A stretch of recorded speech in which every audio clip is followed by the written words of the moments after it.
Bonjour, bonjour tout le monde. Bonne heure de dîner, bon mercredi, bon mois de février. Toutes les excuses sont bonnes pour que vous veniez dans ma cuisine. Bonjour ma Rose. Bonjour. Ça va bien? Oui, toi? Très bien. Mon assistante préférée, ma fille Rose. Toujours là. Toujours là, qui fait l'école à la maison, mais quand sa mère a besoin d'elle, elle arrête tout parce que quand je fais des lives, j'aime ça répondre le plus rapidement à vos questions pour qu'on connecte, vous et moi. Donc, bienvenue à tout le monde sur la plateforme d'Isabelle Huot. Tu disais bonjour à Isabelle, hein, Rose? Exactement.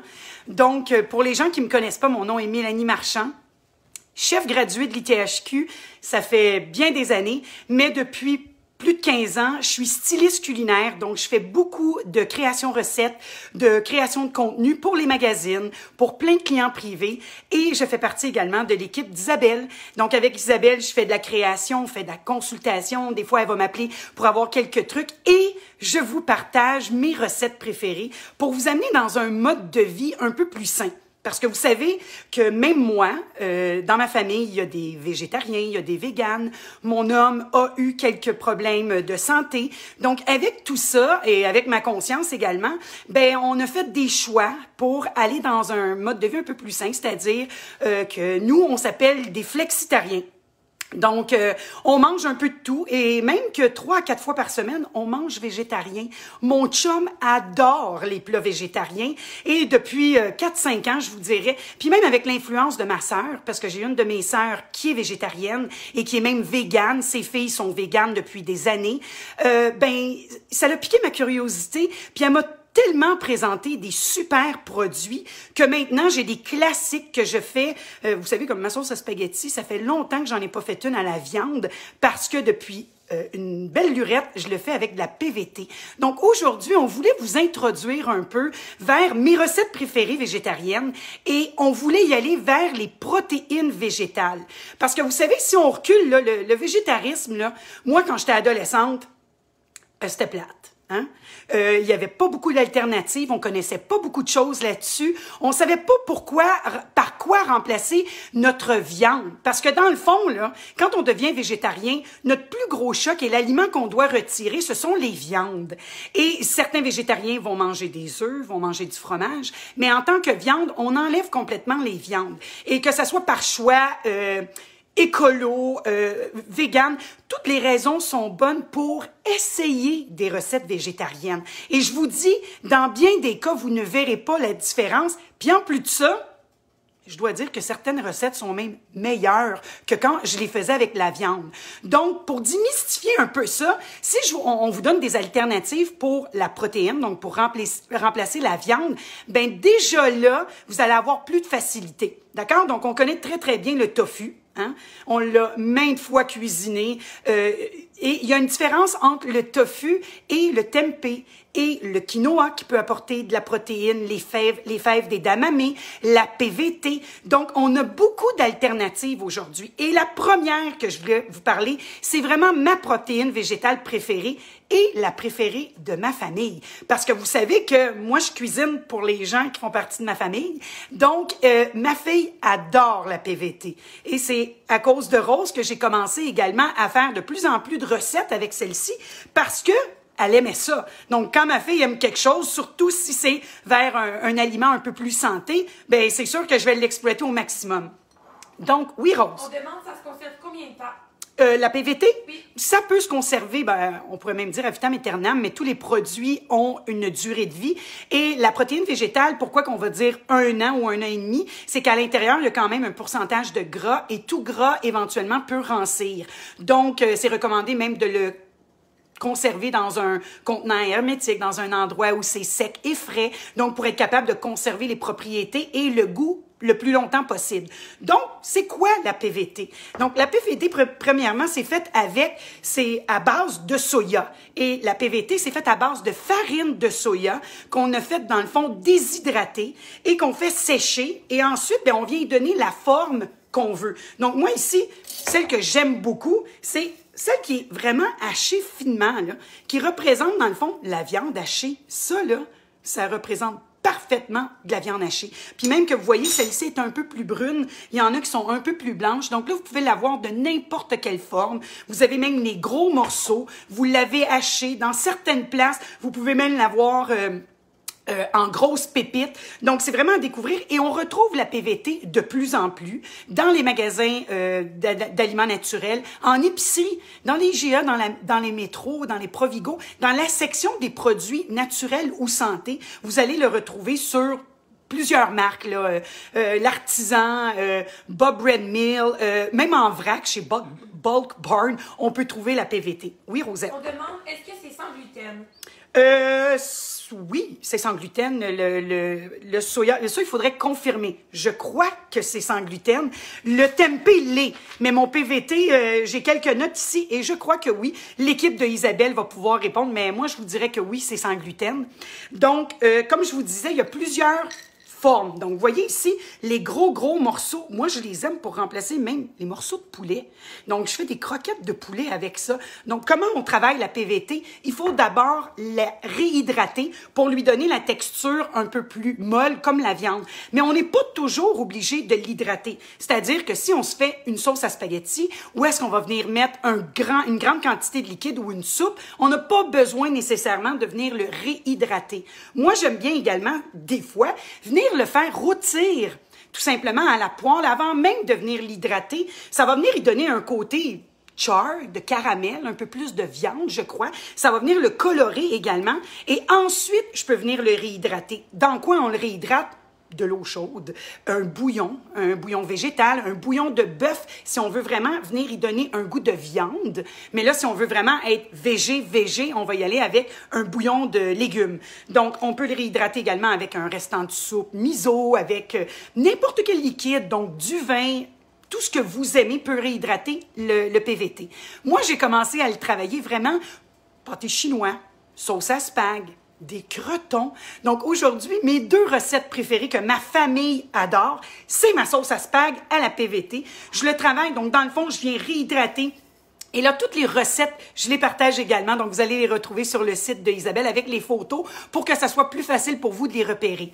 Donc, premièrement, je viens hydrater ma PVT pour ma sauce parce que je veux pas qu'elle vienne boire toute ma sauce tomate ou mon jus de tomate. Donc, je l'hydrate avec un bouillon de poulet chaud entre 10 et 15 minutes. Donc, vous allez voir que même on double la quantité. Le PVT serait supposé de tout boire le liquide. Disons qu'il resterait du liquide. Vous pouvez l'égoutter si vous voulez venir faire rissoler ou vous pouvez tout simplement le mettre dans votre préparation et le liquide va s'évaporer par lui-même. Ce qui est le fun, c'est que le PVT a pas beaucoup de saveurs. Ça goûte rien.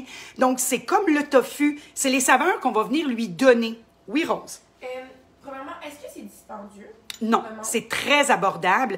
Donc, c'est ça qui est le fun avec les protéines végétales, c'est que c'est abordable. Donc, les prix, là, si je regarde, on varie entre 25 à 50 de réduction sur de la viande. Donc, tout dépend de où est-ce que vous l'achetez, si elle est en spécial. Donc, dites-vous que ça peut être moitié moins cher que de la viande pour le même volume, donc pour la même quantité. Oui, Rose. Ensuite, on demande quelle proportion de liquide par rapport... Bien, vous voyez, moi, habituellement, je vais mettre... pour une tasse, je vais mettre une tasse et 3/4, même jusqu'à 2 tasses de liquide. Mais ça, c'est vraiment à vous. Hein? Si vous voulez avoir une PVT qui est un peu plus sèche, mais vous allez mettre seulement qu'une tasse. Donc, rien que de mettre de l'humidité à l'intérieur va lui donner, donc, ça va gonfler et ça va lui donner cette texture qui se compare à la viande. D'accord? Même chose pour les gros morceaux. Donc, ma sauce, comment je la fais? Je la fais vraiment comme une sauce à asperges. Je commence avec mes oignons, mon ail, je fais rissoler, je donne des parfums. Je viens ensuite mettre ma PVT et, regardez, j'ai déjà ici ma sauce qui est prête. Et visuellement, là, vous allez voir que ça ressemble à une vraie sauce à la viande. Parce que ce côté haché fin, regardez ici, là. C'est tellement bon. Donc, je la fais de la même façon. Je viens mettre mes feuilles de laurier, je mets mes herbes fraîches, donc toutes mes aromates. Plus vous allez mettre des aromates, plus vos plats vont être savoureux. Donc là, de dire que les plats végétariens, ça n'a pas de goût, ça, c'est autre chose, c'est chose du passé. Oui, mon amour. Où on peut acheter la PVT? On peut l'acheter vraiment partout. Donc, maintenant, c'est rendu accessible. On peut même les commander en ligne, en épicerie, toujours dans la section des produits naturels ou des produits santé. Chez Avril, chez Taux, ça, vous allez en retrouver en quantité. Mais même que dans le temps là, de la COVID, Rose, il y avait pénurie de PVT parce que ça se conserve longtemps et c'est tellement polyvalent. Regardez, donc ici, là, des bonnes pâtes, puis c'est bien beau se faire un plat végétarien, mais il faut choisir aussi une bonne qualité de pâte. Hein? Si on prend des pâtes qui sont faites avec de la semoule, donc du durum, c'est encore plus santé. Donc, c'est vraiment, il faut faire la différence. Quand on prend des bons ingrédients, ça fait vraiment une différence au bout de la ligne. Oui, ma Rose. C'est quoi la différence entre le PVT et Beyond Meat? Ben, Beyond Meat, le Beyond Meat, vous m'en demandez une bonne parce que je ne connais pas la composition du produit. Ça doit être sûrement à base de soya également. La PVT, ben, c'est sèche et le Beyond Meat, c'est humide. Donc, on lui donne, ça ressemble un peu au Saint-Yves, que je pourrais vous dire. Donc, c'est vraiment une texture qui est humide. Visuellement, quand vous le voyez, le Beyond Meat, dans le comptoir, en épicerie, ça ressemble à de la viande hachée. Donc, la composition, et c'est sûr qu'on doit y mettre certainement des céréales pour que ça se tienne, mais la composition des ingrédients de Beyond Meat, je l'ai pas lu. Donc, c'est la différence, mais d'après moi, ça doit être fait de soya. C'est vraiment la grosse différence, c'est qu'un est humide et l'autre est sèche. Oui. Combien de temps qu'on doit réhydrater la PVT? 10 à 15 minutes. Donc, vous allez voir que même sur les emballages, on vous le dit vraiment très, très bien. Donc là, aujourd'hui, j'ai pas fait de croquettes de poulet, mais les gros morceaux de PVT, moi, j'adore. Je fais des croquettes de poulet, donc je vais les faire tremper. Si on veut pas utiliser d'œuf, moi, j'utilise un lait végétal et ensuite, je vais le mettre dans ma panure. Je vais les faire cuire soit au four ou soit à la friteuse. Ben, c'est sûr que le four est une meilleure option santé. Donc, vous allez voir que ça fait des super de bonnes croquettes. Ça reste croustillant également. Et ni vu ni connu, les enfants verront pas la différence. Oui, chérie. Premièrement, est-ce que c'est gras comme aliment? Non, c'est pas gras. Donc, vous voyez, on dégraisse le PVT à 65%. Donc, oui, il reste du gras, mais c'est beaucoup moins gras qu'une viande et il y a plus de fibres. Donc, les avantages, si je regarde là ici, les valeurs nutritives, c'est très, très élevé. C'est très élevé en fibres et en gras et peu de gras saturés. Donc, il y a beaucoup d'avantages pour la nutrition. Donc, il y a des minéraux, il y a des vitamines qui sont différentes. Et je vous l'ai dit, c'est la variété qui fait la santé. Ben, moi, en tout cas, c'est ma philosophie dans ma cuisine. Là, je vous parle de sauce parce que le PVT, c'est génial pour tout ce qui est mijoté. Mais quand on veut se faire, vous savez, j'ai une confession à vous faire. J'adore les crotons. J'adore la tourtière. Et le PVT, cette année, là, je vous dis, j'ai servi de la tourtière végé à mon homme 2 fois. Il s'en est même pas rendu compte parce que les épices, c'est ça notre atout, c'est que les épices vont venir donner du corps et ni vu ni connu. Le PVT et la viande hachée, là, si vous avez les mêmes épices et les mêmes aromates, ça se voit pas. Mais là, je veux vous dire que mes crotons végé sont tellement bons. Ça ressemble vraiment, vraiment à mes crotons maison. Qu'est-ce qui fait que la texture devient si crémeuse? C'est que vous savez, dans le fond, je fais mes crotons de la même façon que je vais faire ma viande à tourtière. Des oignons, de l'ail. Ensuite, je viens mettre ma PVT. Et mon truc, c'est d'y mettre une pomme de terre râpée. La pomme de terre râpée en cuisson, ben, l'amidon va venir épaissir l'eau, parce que je mets de l'eau également, pour que ça devienne un peu plus crémeux. Donc, je fais cuire comme ça pendant 30 minutes, jusqu'à temps que mes pommes de terre soient vraiment disparues. Et là, quand tout ça est bien chaud, mais je viens rajouter des tranches de pain. Vous savez, des tranches de pain Weston, des tranches de pain blanc. Je retire la croûte et je viens mettre un peu de lait végétal, donc pour que ça me fasse vraiment une purée de tranches de pain. Et je viens rajouter cette purée de tranches de pain. Puis même qu'il y a des gens qui vont faire des crotons végés avec de l'avoine. Mais moi, je trouve que le pain blanc avec le lait de... Moi, j'utilise le lait de riz. Mais je trouve que c'est vraiment parfait. C'est subtil. Ça donne les petits côtés blancs comme si on pensait que c'était un peu de gras. Mais non, c'est la tranche de pain. Et là, quand vous allez venir... Je vais répondre à ta question, ma Rose. Quand vous allez venir tartiner le croton, regardez, il est crémeux. On penserait vraiment que c'est du vrai croton, mais c'est fait avec la PVT. Donc, vous voyez toutes les alternatives que vous pouvez avoir. Donc, même si vous êtes un gourmand et ces plats traditionnels-là, vous les aimez, même un pâté chinois, c'est tellement bon. Donc, la variété va vous apporter des valeurs nutritives, des nutriments différents. Et pour moi, ça, c'est la santé. T'as une question, Marose? Oui. Est-ce que la PVT est calorique? Et calorique? Pour toutes ces réponses-là, dans le fond, moi, je suis pas une nutritionniste, je suis plus une chef. Donc, moi, je suis là vraiment plus pour apporter le côté saveur. Pour toutes les informations nutritionnelles, l'équipe d'Isabelle va se faire un plaisir de répondre à vos questions pour connaître un peu mieux les valeurs nutritives et les avantages de faire des recettes avec la PVT. Parfait. Donc là, on a touché à la PVT. Je vais prendre une petite gorgée d'eau, hein, pour que le pain sec passe un peu mieux. Ça me permet de vous lire Bonjour Francine, bonjour Chantal. J'aime ça reconnaître des gens également qui sont sur mes plateformes, qui prennent le temps de venir sur la plateforme d'Isabelle. Ça me fait chaud au cœur. Donc là, on a parlé de la PVT. Moi, je dois vous parler du quinoa. Parce que vous savez, le quinoa, bon, ben c'est pas à base de soya. Donc, on appelle ça une pseudo-céréale, mais qui n'a pas de gluten. Et moi, le quinoa, pourquoi je vais vous en parler? Mon chum adore le quinoa en salade, même sur, moi je le fais rôtir, je trempe des poitrines de poulet pour donner du croquant, de la texture à mes panures. Mais c'est qu'il y a un avantage aussi de prendre le quinoa parce que c'est comme je vous disais, c'est une céréale qui est très protéinée. Mais quand on vient y ajouter d'autres aliments comme les edamame, on augmente le côté protéiné. Donc là, c'est comparable à un steak. Mais moi, j'aime bien travailler le quinoa également comme viande hachée. Oh oui. Donc, moi, je fais cuire mon quinoa comme on recommande. Donc, pour une tasse de quinoa, on met 1 tasse et 2 tiers de liquide, que ce soit un bouillon, que ce soit du jus. Donc, on va venir cuire le quinoa comme un riz. Donc, on fait bouillir. Ensuite, on réduit le feu à minimum et on fait cuire entre 10 et 15 minutes. Moi, je le fais cuire un peu moins parce que j'aime le côté croquant, un peu al dente au quinoa. Et là, si on veut s'en aller pour représenter de la viande hachée, ben moi, ce que je fais, c'est que je vais venir... Une fois que mon quinoa est cuit, je vais venir l'aromatiser. Donc, dans le cas ici, aujourd'hui, j'en ai fait de la viande hachée épicée pour mettre dans mes tacos. Vous allez dire, ah, Mélanie, du quinoa avec des tacos? Ah oui, regardez ce que j'ai fait. Donc, ce que j'ai fait en plus de ça, c'est que j'ai fait cuire mon quinoa. Et le quinoa, vous allez le retrouver de plusieurs façons. Donc, moi, aujourd'hui, je travaille avec le 3 couleurs. Vous en avez seulement que du blanc, vous avez seulement que le rouge. Moi, j'aime bien utiliser celui qui a plusieurs couleurs. On dirait que j'ai plus de choses. Mental, mon affaire, mais on dirait que j'en ai plus pour mon argent. Oui, Rose? Pour les recettes, le monde veut savoir la recette de croton et toutes les recettes. Toutes les recettes que je vous présente aujourd'hui vont être disponibles. Donc, si c'est pas après-midi, demain, à toutes les semaines, je crois, on en partage une. Oui, Rose? Ensuite, on demande, est-ce qu'on peut faire des boulettes avec la PVT ou le quinoa? Oui.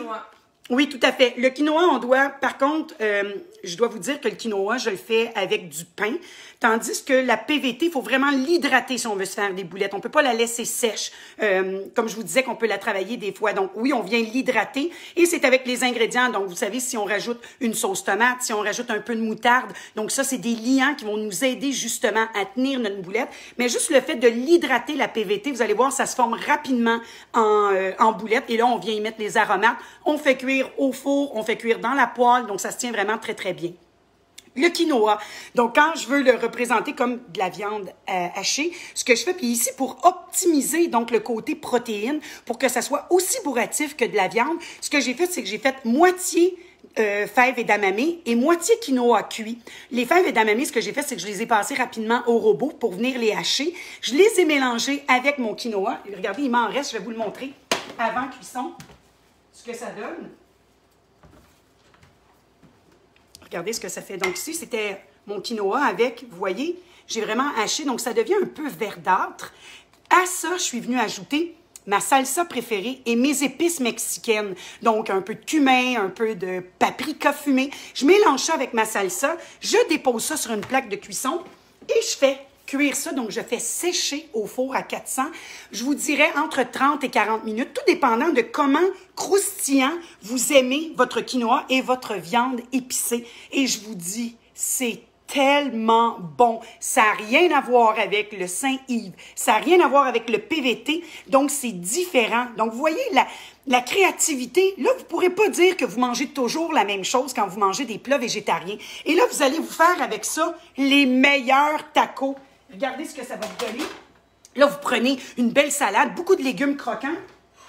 Vous allez mettre ça sur une petite crêpe que vous allez faire griller tout simplement. Vous mettez une crème sûre à matière grasse réduite. Vous mettez beaucoup de légumes croquants, du chou, de la laitue, des épinards. Vous pouvez même mettre des échalotes vertes. Mais le petit kick, c'est les oignons marinés. Donc, des oignons rouges qu'on vient mariner dans un peu de vinaigre. Ça vient donner du goût. On finit ça avec de la coriandre fraîche, un jet de lime. C'est à se rouler par terre. Vous n'en ferez même pas. Vous allez voir que la viande hachée, vous allez dire, « Ah, oh, j'ai-tu déjà mangé des tacos avec de la viande hachée, moi? » Oui, Rose. Est-ce qu'on peut remplacer les edamame par un autre légume? Oui, mais moi, ici, je l'ai remplacé tout simplement pour optimiser, donc pour augmenter mon côté protéine. Mais oui, je pourrais mettre n'importe quoi. Je pourrais mettre des oignons, je pourrais mettre des carottes, du panais. Mettez ce que vous aimez. Donc, plus on va rajouter des ingrédients à notre quinoa en valeur haute en protéines ou en vitamines ou en minéraux, mais ça, c'est génial. Donc, d'optimiser un ingrédient puis de le rendre encore plus bourratif ou plus vitaminé, ben ça, c'est toujours winner. Donc, le quinoa, moi, je trouve que c'est une belle alternative. Donc, comme je vous disais, c'est que moi, j'aime la variété dans ma cuisine. Donc, pas toujours d'avoir les mêmes choses. Puis comme ça, c'est que ma fille, ça lui ouvre une opportunité, ça lui ouvre un monde. Si je lui donnais tout le temps du tofu, ben après un bout de temps, elle serait peut-être tannée, puis elle me dirait, ben moi, dans le fond, le végétarien, j'aime pas vraiment ça. Mais quand je lui propose des choses différentes qu'elle ne voit pas, ce qui lui manque. Donc, tu sais, quand je lui fais ses croquettes de poulet, là, avec la PVT, elle pense pas du tout au poulet. Donc, c'est ça qui est le fun, d'avoir des recettes qui sont extrêmement savoureuses puis qui vont vous amener ailleurs. La dernière protéine végétale que je voulais vous parler, c'est le tempeh. Parce que vous savez, le tofu, on connaît. Le tempeh, c'est le mal-aimé. Mais pourquoi qui est mal aimé, le tempeh? Je comprends pas. Maintenant, on a tellement eu de possibilités de venir le travailler. C'est vraiment à découvrir. Moi, je dois vous dire personnellement, je suis pas une amateur de tofu, mais le tempeh, j'adore. Pourquoi? Moi, je suis quelqu'un qui adore les textures. J'adore les noix, j'adore le croquant, le croustillant. Ma fille est en arrière, puis oui, hein, j'en mets partout. Mais le tempeh, c'est ça, son avantage. Contrairement au tofu, le tempeh, lui, il a du goût. Le tofu, hein, ça goûte pas grand-chose. Le tempeh, lui, c'est fait d'abord avec des fèves de soya qu'on a fait blanchir. Et ensuite, on vient saupoudrer une poudre de champignons. Et ce qui va faire que ça va fermenter. Donc, après 24 heures, il y a comme une petite mousse blanche qui se crée avec nos fèves de soya qui ont été blanchies. Et c'est ça, le tempeh. Celui-ci, c'est le nature. Puis en plus de ça, on est chanceux parce que le meilleur se fait ici à Montréal. Noble Bean, pour pas le nommer. C'est vraiment le meilleur. C'est mon préféré. En tout cas, on le trouve partout en épicerie. Toujours dans le département des produits santé et naturels, mais dans le congélateur. Et ce qui est génial, c'est qu'on l'achète congelé et il ne change pas de texture. Même si on le recongèle, vous verrez pas la différence. Pourquoi? Parce qu'on doit le bouillir. Et c'est vraiment ça le truc pour que le tempeh soit mangeable. C'est que si vous le goûtez comme ça, là, c'est fermenté, c'est aigrelet, il y a de l'amertume, pas très intéressant. Donc, les gens qui ont goûté au tempeh cru, juste pour savoir c'était quoi, ils n'ont pas eu une bonne relation déjà au départ. Vous devez le faire bouillir ou à la vapeur entre 10 et 15 minutes. Donc, moi, comment je fonctionne, c'est que je vais mettre mon tempeh dans une poêle, dans une petite marmite. Je viens y mettre un petit fond d'eau. Je viens pas recouvrir d'eau. Je viens mettre un petit fond d'eau. Je porte à ébullition. Je mets ça à un feu moyen. Je couvre et je laisse bouillir pendant 10, 15, 20 minutes. Ensuite, ce que je peux faire, je peux le faire de n'importe quelle forme. Je pourrais venir le hacher. Je pourrais venir en faire des bâtonnets, en faire des cubes. Moi, j'aime bien venir le casser. Comme ça, on pourrait penser vraiment que c'est un morceau de poulet qu'on a trempé dans les arachides. Donc, moi, je trouve que ça fait vraiment des plus belles croquettes que si on venait en faire des cubes. Ensuite, on le fait bouillir. Le truc pour que ça soit bon, on doit le faire mariner. Si vous êtes capable de le faire mariner jusqu'à 24 heures, là, vous êtes en business. Parce que plus longtemps il marine, plus votre morceau de viande, tempeh, va devenir savoureux. Et toutes les saveurs asiatiques sont vraiment parfaites pour le tempeh. On peut l'utiliser pour faire nos sauces à spag, pour faire des plats méditerranéens. On peut se faire des brochettes également. Mais moi, quand je le fais à l'asiatique, ma fille, mon chum, mes amis, ils en redemandent tellement c'est bon. Donc aujourd'hui, oui Rose, tu avais une question? Oui. Est-ce que tu as des recettes pour la seitan? Répète-moi ça. Seitan. Je sais pas. Ah, pour le sétan, si j'ai des recettes pour le sétan, oui. J'en ai quelques-unes. Par contre, je dois vous avouer que je suis pas folle du sétan. C'est une texture différente, donc on fait à base de vital de blé. Là, il y a un nom spécifique pour faire le sétan. J'en ai fait quelques fois. Et c'est la texture que j'ai de la misère. Donc, j'ai quelques recettes, mais je suis pas une amatrice de sétan. Donc, c'est pas mes meilleures recettes jusqu'à présent. C'est sûr que si je continue de me tenir avec mon amie Véronique Lacombe, qui est une végane par excellence et qui fait des rôtis de sétan, qui se fait des tranches de jambon, qui se fait des pains de viande de sétan, eh bien là, la prochaine fois, je pourrais vous partager une nouvelle recette. Mais pour l'instant, c'est pas quelque chose que j'ai expérimenté beaucoup parce que c'est pas ma protéine végétale préférée. D'accord? Je préfère le tempeh. C'est pour ça qu'aujourd'hui, je voulais vraiment vous parler du tempeh. Donc, j'étais rendue à vous dire qu'on peut le mariner. Comment on le fait cuire, le tempeh? On peut le faire cuire de toutes les façons. On peut le mettre sur le barbecue. C'est vraiment très, très bon sur le barbecue. Donc, parce qu'on vient y donner le côté un peu de boucan, de viande. Et même que si on veut amplifier le goût de viande, j'ai oublié de vous dire, autant pour la PVT que pour le tempeh, on vient mettre un peu de liquide de fumaison.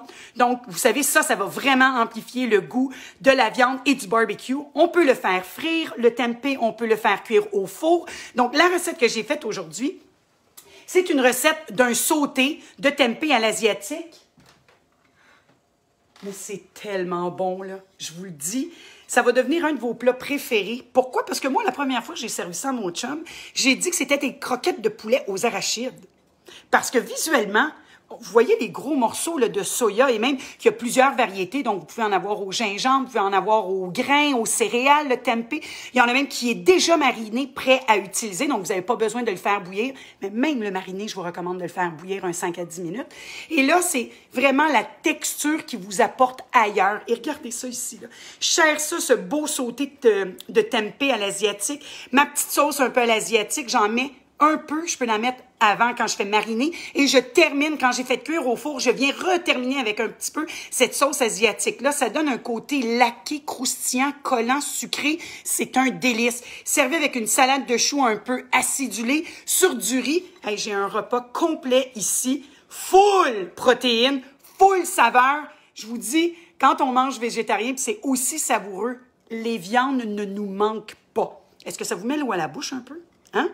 Rose.